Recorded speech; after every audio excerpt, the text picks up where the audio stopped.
Hello guys! Welcome. So collective reading naman tayo ngayon. So tingnan natin kung kanino itong mapipick up nating energy. So be open-minded po, hindi halos lahat makaresonate. Thank you nga po pala sa mga nagsusubscribe, sa mga bumabalik. Maraming salamat. Give me the message. Kanino itong mapipick up nating energy.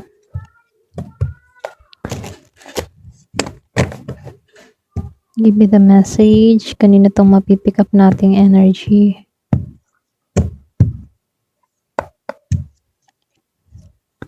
Meron kang Ace of Pentacles reverse, Temperance reverse, Soul's reverse.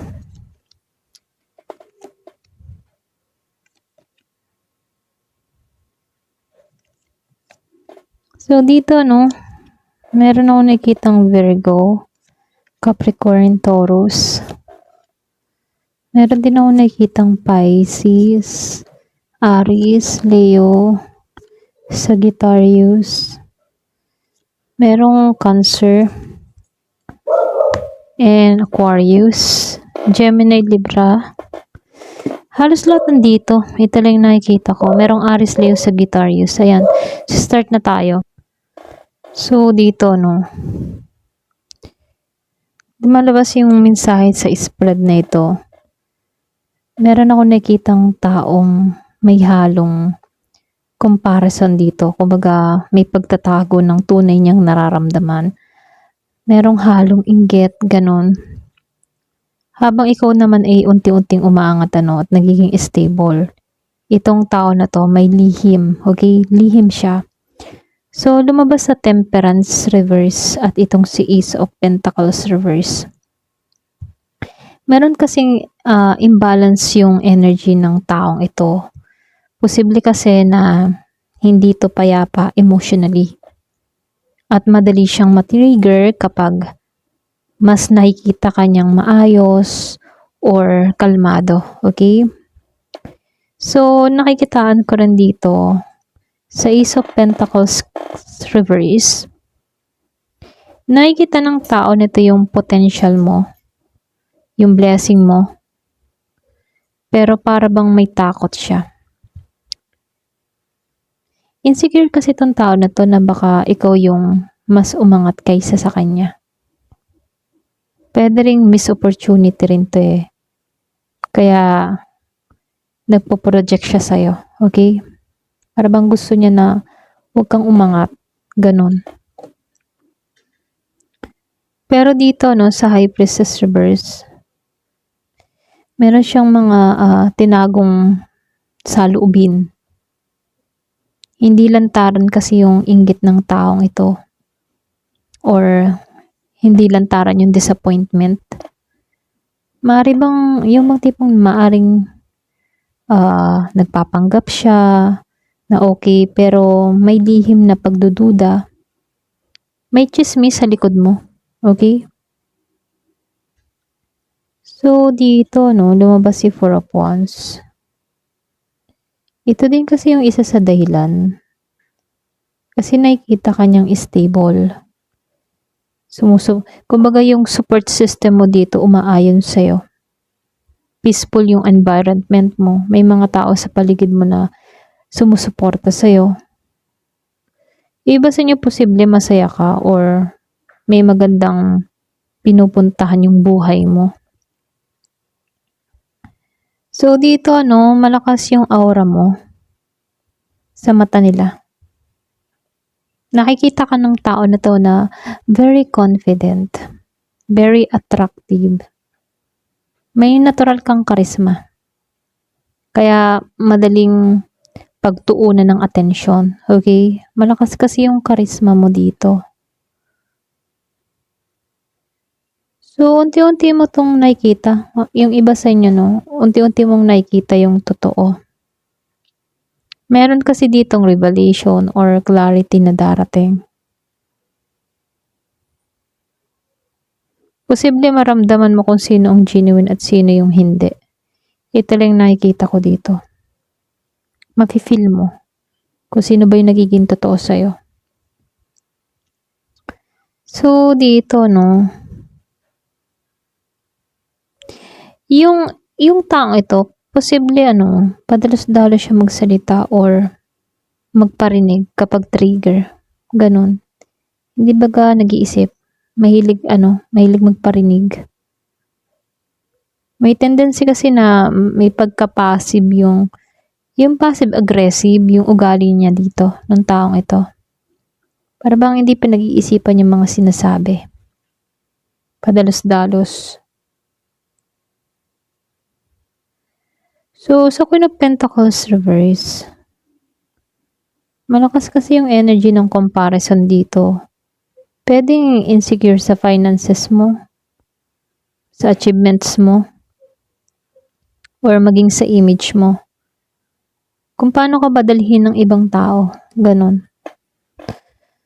So, nakikitaan ko rin dito ikaw naman kasi dito sa Page of Pentacles, nasa piece ka ng growth, nasa piece ka ng improvement. Kahit dahan-dahan, may progress kang ginagawa para sa future mo. Kumbaga, nakatuon ka talaga sa future mo, alam mo yung ginagawa mo. So, itong si Ace of Cups, yung iba sa inyo, pure yung puso mo. Sa kabila ba ng energy sa mga paligid mo, nananatili ka pa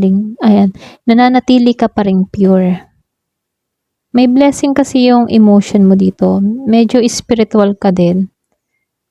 So, kaya maraming blessing na darating sa'yo kasi ganito yung pag-uugali mo. Kumbaga, dadaloy sa'yo yung biyaya. Okay? So, dito, Two of Wands reverse and the Hangman. Yung iba sa inyo, takot itong gumawa ng sariling hakbang. Kaya mas nakatingin siya sa buhay ng iba. Ito lang nakikita ko dito. Kumbaga, imbis na asikasuhin niya yung sarili niyang buhay, sa'yo nakatingin. Imbis na asikasuhin niya yung sarili niyang direksyon, okay, sa'yo nakatutok, ganun. Sa'yo naka-observe. Imbis na unahin niya yung kanya. Meron lang nakikitang lesson dito tungkol sa pagtingin sa sitwasyon. Kumbaga, hindi lahat ng mabait sa harap ay same yung intensyon. Okay? Kaya, yun lang. Yung inaano dito sa'yo. Hindi lahat ng mga nakaharap mo, okay sila. Kumbaga, makiramdam ka. Malakas kasi yung watching energy dito. Maraming nakatingin, nakasubaybay. Pwede kasing may taong tahimik lang pero nag-o-observe ng galaw mo, updates mo, or yung ginagawa mo. Lalabas ka sa mabigat na pace. Ito lang nakikita ko, yung recovery, energy pace, ganun. Meron kasing pangat kahit may mga taong umaasang hindi ka magtatagumpay. Pangat ka pa din kapalaran mong umangat sa Five of Pentacles reverse. Kahit ano pa yung hila nila sa'yo pababa, iaangat ka pa rin dito. May protection ka. Ito lang nakikita ko. Pwedeng meron kang protection mula sa isang taong matured, kalmado. Maring ito yung tunay na concern sa'yo. Ikaw yung mas natututong kontrolin yung emotion mo dahil sa taong ito. Pwedeng father figure, brother figure, or friend na lalaki, ganon, na laging andyan kahit may problema ka. So, nakikitaan ko lang dito sa justice, lalabas yung katotohanan dito. At babalik yung bawat taong energy na inilabas nila dito, okay? I mean, yung bang tipo na babalik yung totoo sa'yo dito. Kumbaga yung karma kasi magiging patas dito. Kung mabuti yung intention mo, mas malamang mabuti rin yung babalik sa'yo. Okay? So, yung overall spread para bang nagsasabi na habang pinipili mong maging mabait at maayos, may ilang taong silently na nagko-compare Kumbaga, kino-compare nila yung sarili sa'yo. Okay? Hindi maiwasan yun. Pero hindi rin nila maitatanggi na nakikita nila yung potential ng aura at pag-angat mo. Okay? Malakas yung aura mo eh. Malakas yung datingan mo. Kumbaga dito sa Queen of Wands, yun ka eh. Okay? Malakas talaga yung aura mo dito. Then, sinabayan pa ng Ace of Cups. At itong Justice. Ibig sabihin, mas nangingibabaw pa rin yung light mo, okay? Yung clarity at tamang para sa'yo, ganun. Kumbaga, hindi, kahit may mga negatibong tao, para bang may harang ka. Imbis na yung negatibo ay makapasok sa'yo, naharangan na dito, okay? Hindi makatuloy sa'yo, ganyan. Ito lang yung nakikita ko. Okay, malakas yung harang mo. So ngayon, itatanong natin bakit ba to trigger na trigger sa'yo?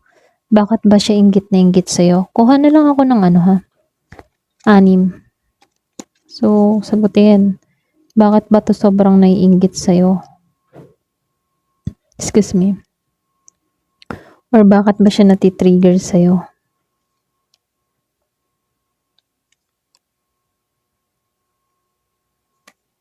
Ayan.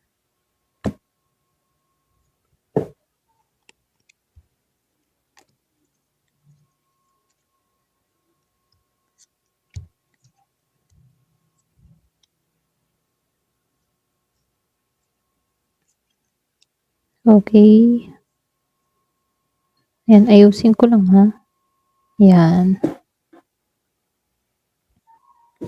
So, lumabas si 8 of Wands reverse, Ace of Cups reverse, 9 of Wands upright, 8 of Pentacles upright, Full Moon, and 3 of Cups reverse. So, may halong emotional insecurity to. Okay? Pakaramdam ba na hindi niya makuha yung meron ka? Ganot. Kasi dito sa 8 of Wands reverse, natitrigger siya dahil pakaramdam niya stuck siya. Or pwedeng mabagal yung progress ng buhay niya. Habang ikaw may movement or meron kang direksyon siya parang delay or frustrated yung energy niya rito. Kaya pagdating sa Ace of Cups reverse may emotional imbalance siya. Pwedeng kakulangan din sa self-love.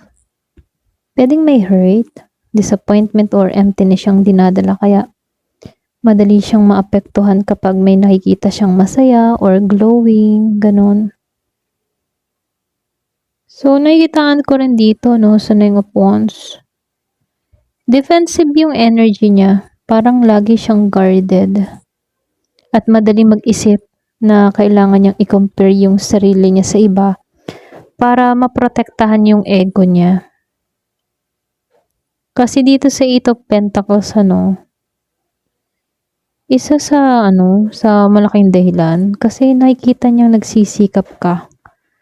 May improvement ka. Posible tahimik mong binubuo yung sarili mo pero ramdam niya yung growth mo kaya lalo siyang nape-pressure dito. Pagdating dito sa Full Moon at sa 3 of Cups reverse malakas yung intuition at exposure ng energy na to sa Full Moon. Hindi kasi may tago yung sarili niyang totoong nararamdaman. Habang tumatagal kasi mas lumalabas yung suppress ng emotion niya. Kasama na rin yung inggit. Yung pagiging emotional trigger niya dito. Kaya pagdating sa 3 of Cups reverse, ito kasi yung card ng hidden jealousy. Naiinggit. Yung bang klase ng fake support, unhealthy comparison sa mga social circle, posible ngumingiti sa harap mo pero may competitiveness siya. Pagkainggit sa likod mo. Ganun yung energy. Nakita ko yung 1441. Kumbaga dito, mas natitrigger siya kapag yung bang tipong natitrigger to, hindi dahil may ginawa kang masama. Bagkus, merong mga bagay na yung bang may mga bagay sa'yo na gusto niya ring ma-achieve, gano'n. Or puwede ring yun yung nararamdaman ng sarili niya, okay? Nakikita ka niya kasi na, naggo-grow ka, yung aura mo iba, yung peace of mind mo. Napapaisip siya kung bakit hirap siyang makuha yun sa sarili niyang buhay.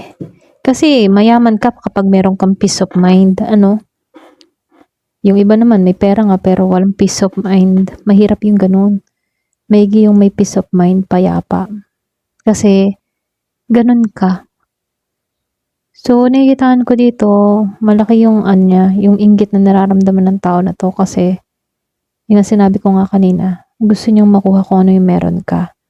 Puwedeng gusto niya din yung ano mo, yung estilo mo, yung pag-uugali mo, yung character mo, yung pagsisikap mo, gano'n. So, ayun yung nagugustuhan niya sa'yo na hirap siyang ma-achieve. Ayun. Ito lang yung nakikita ko ha. Ayan, hanggang dito na lamang po. Thank you for watching. Love and peace.